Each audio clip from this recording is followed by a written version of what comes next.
안녕하세요. 24시 스텝업의 메카닉 박태욱입니다. 자, 오늘은 큐렉소, 큐렉소 한 번 더 볼 건데요. 제가 이제 지난 영상에서 말씀을 한번 드렸었죠.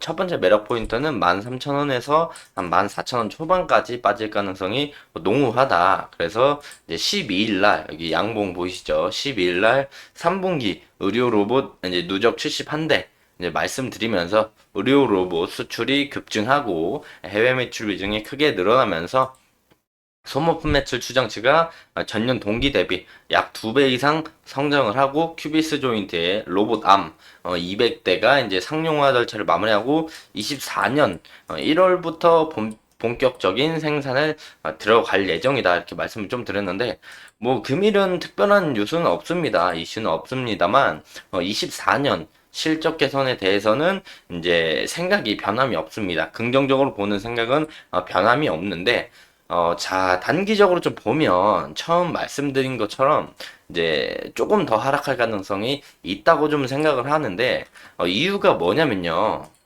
자, 보시면은 6월 달 초반 해당 이제 12,000원에서 13,000원대까지는 확실한 이유가 있어서 상승을 했습니다.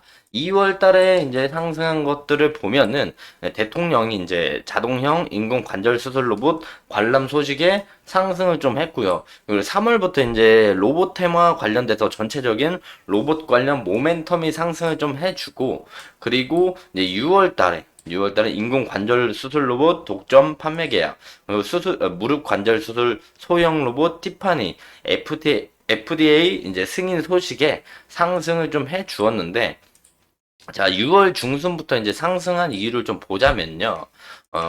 볼게요. 여기 해당 6월 이후로 이제 상승한 이유를 좀 보자면, 테마 상승 모멘텀이랑 기대감 때문에 이제 해당 상승분이 좀 나온 건데, 대부분은 이제 매출 증가 기대감, 그리고 원가 절감 기대감, 뭐 실적 개선 기대감, 이런 기대감과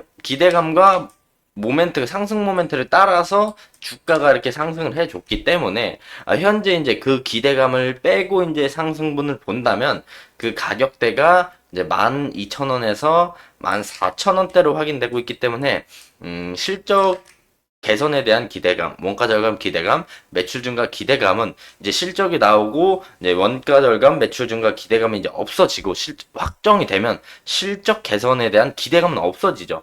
실적이 개선됐다, 확정이 나면 될 것이다의 기대감에 상승을 했지만 확정이 돼버리면 그 기대감은 소멸되는 호재입니다. 원가 절감 기대감도 원가 절감돼서 매출이 증가될 것이다. 요 기대감이 있는데 원가가 절감되는 게 확실히 보였고 매출 증가라는 결론이 재무제표상으로 나오면 그 기대감은 이제 그 호재는 끝이 나는 거예요.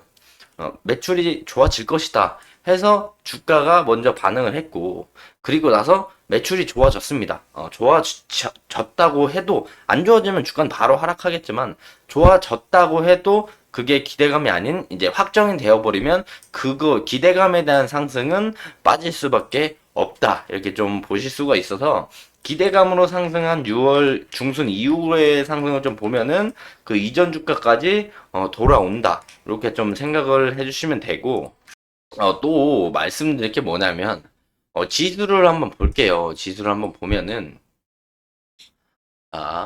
볼게요. 코스피 코스피 코스닥 같이 볼 건데 차트가 비슷합니다. 보시면은 이제 코스피 코스닥이 둘 다 지금 보시는 게 코스피인데 코스피도 여기 이탈하면 추가 하락 가능성 충분히 있죠. 그리고 코스닥도 보면요. 동일합니다. 코스피 코스닥 비슷하게 움직이기 때문에 해당 라인 이탈하면 800개 주면 더 이제 700 한 중반대 중후반대까지 빠질 가능성이 매우 농후하다. 그래서 지수 자체가 이제 밑에가 많이 열려 있기 때문에 그 부분에 대해서 이제 불안감이 있어서 지수가 빠지면 당연히 개별 종목들도 추가 하락 가능성이 충분히 있다라고 좀 생각을 해두시고 이제 보셔야 될 것 같고 또 보면 이제 현 시점에 지정학적인 리스크도 크게 작용하고 있는데 지금 이제 우크라이나랑 그리고 이제 러시아 그리고 추가적으로 요번에 이제 이슈가 크게 된 이팔 전쟁 요걸 보시면은 해당 이제 지정학적 리스크 때문에 지수가 지금 빠질 가능성이 많이 있고 저점을 이탈하면 추가 하락 가능성이 있다 했는데 해당 지정학적 리스크들 때문에도 이제 좀 불안한 감이 있고요. 그리고 보면은 이제 이번에 이제 테슬라랑 넷플릭스 그리고 TSMC 요 아이들이 실적 발표를 이제 실적 발표가 있기 때문에 물론 이제 실적이 좋게 나와서 나스닥이 상승을 하고 그 수혜로 이제 국내 증시에도 긍정적인 영향을 주면 좋겠지만 한편으로는 테슬라, 넷플릭스, TSMC 해당 이제 종목들이 이제 실적이 좋지 않게 나와서 나스닥이 하락하면 국내 증시에도 당연히 부정적인 영향을 끼칠 것이며 그렇다면 지수의 추가 하락 가능성이 더 높아질 가능성이 높죠. 그래서 지수가 빠져서 개별 종목의 하락세가 조금 더 나올 수도 있다라는 걸 확정은 하지 않지만 염두는 계속 하고 계셔야 됩니다. 지금 지정학적 리스크랑 이제 큰 종목들의 미국 나스닥의 이제 큰 종목들의 이제 실적 발표도 있기 때문에 이런 불안한 장세에서 지수가 저점 이탈하면 추가 하락 가능성이 있는 이 순간 추가 하락을 좀 기다리면서 조금 더 괜찮은 매력 타점을 기다리는 것도 하나의 방법 중에 하나라고 좀 생각이 되고 있고요. 자, 다시 돌아와서 제가 첫 번째 매력 타점으로 말씀드렸던 13,000원에서 14,000원 라인, 해당 라인에 지금 거의 다 다가오고 있습니다. 추세 저점이랑 만나기 때문에 기술적 반등 나올 가능성도 충분히 있고 그런 자리로 이제 확인되고 있다고 했고 만약에 또 이제 모든 가능성을 저희는 열어둬야 됩니다. 모든 가능성 여기서 무조건 올라간다라고 생각을 하시면 안 돼요. 그래서 분할로 이제 매수를 하는 개념들도 많이 말씀을 드렸는데 또 두 번째 매력 타점, 세 번째 매력 타점들도 생각을 많이 해보셔야 됩니다. 무조건 내가 사면 올라가는 게 아니고 대부분 이제 주식하시는 분들 보시면 내가 사면 떨어지고 내가 팔면 올라가는 경우가 많죠. 그럼 내가 샀을 때 떨어지면 더 사는 방법도 하나의 방법이라고 생각을 하실 수도 있어요. 만약에 내가 샀는데 상승을 해주면 땡큐죠. 근데 추가 하락도 항상 염두를 해놔야 된다. 무조건 주식은 대응이기 때문에 위로 가는 방향성과 아래로 가는 방향성을 모두 열어두고 보아야 한다. 이렇게 생각을 좀 해주시면 되고, 그래서 첫 번째는 이제 항상 영상에서 제가 큐렉소 찍을 때마다 말씀드립니다. 13,000에서 14,000원대가 첫 번째 매력 타점이라고. 그리고 그 가격대까지 지금 가까이 오고 있고, 첫 번째 매력 타점에. 그리고 또 두 번째를 보면은 12,000원대 초반.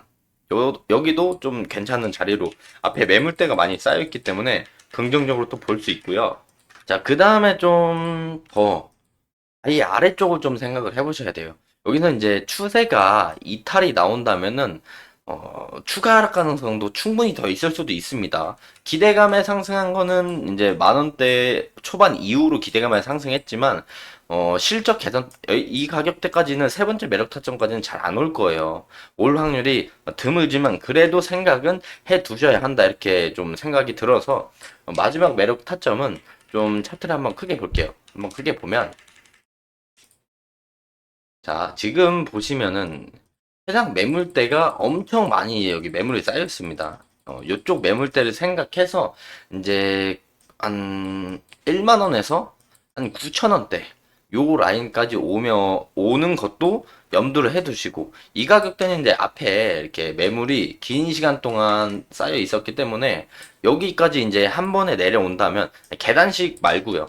계단식으로 말고 한 번에 쭉 내려온다면 무조건 기술적 반등이 나올 수밖에 없는 자리다라고 이제 좀 생각을 해주시면 좋아요. 그래서 첫 번째 매력 타점은 13,000원에서 14,000원 정도 보고 두 번째 매력 타점은 12,000원 초반대로 보고 있고 만약 지정학적 리스크랑 뭐 나스닥 실적 부진으로 인해서 지수 자체가 큰 폭으로 하락을 한다면 이제 개별 종목들도 하락 안 하는 종목들도 있지만 대부분 시장에 따라서 같이 지수에 따라서 하락할 가능성이 높기 때문에 그 부분까지 생각을 해 두면 이제 1만 원에서 9천 원대 초반까지도 염두는 해 두셔야 된다.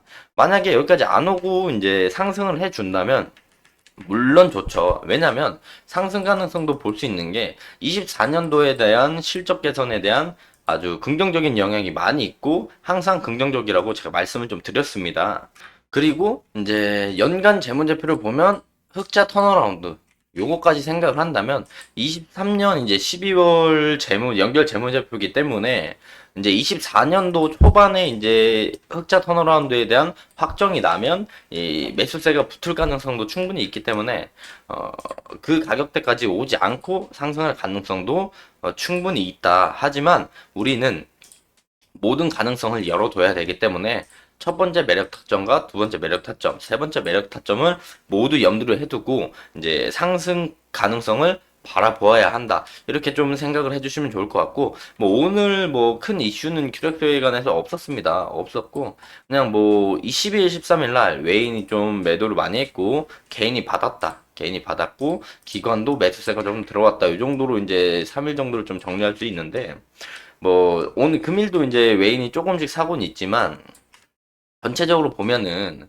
전체적인 흐름에 이제 금일 외인은 매도세가 강한 편이에요. 개별 종목에 대해서 매도세가 좀 있을 뿐이지 외인 자체가 매도세가 좀 지금 강한 편이기 때문에 조금 더 이제 매력 타점을 차분하게 기다릴 필요가 있다 이렇게 말씀을 좀 드릴 수 있고, 그래서 오늘은 이제 큐렉소라는 종목에 대해서 저번 영상이랑 동일하게 매력 타점을 좀 말씀드리면서 전체적인 시장 흐름에 대해 이제 추가 하락 가능성을 염두에 둘 필요가 충분히 있다고 말씀을 좀 드리면서 시장을 제가 모두 맞출 수는 없지만 대비한다고 해서 이제 손해보는 것은 없다라고 생각을 좀 하고, 해당 시장과 지수 그리고 종목에 대한 분석은 개인적인 분석이기 때문에 중립적이지 않을 수가 있고 참고 용도로만 생각을 좀 해주시고요.